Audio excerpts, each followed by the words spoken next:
أول ما الإنسان تنفخ فيه الروح ويخرج من بطن أمه سهم الموت انطلق. متى يصلنا سهم الموت؟ بحسب أعمارنا، يعني مدة وصول السهم هو عمرك.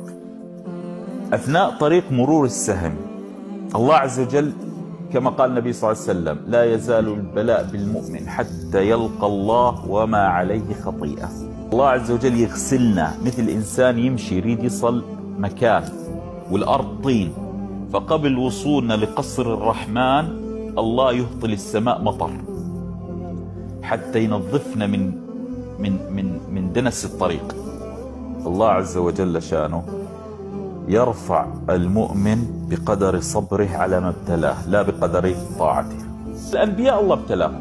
عيسى عليه السلام اللي أمه عذراء، اللي أمه صديقة: يا مريم إن الله اصطفاك وطهرك واصطفاك على نساء العالمين، يا مريم اقنتي لربك واسجدي واركعي معه. الله اصطفاها وطهرها، وعيسى نبي ويسمع الطعن في أمه، في عرض أمه. تخيلي.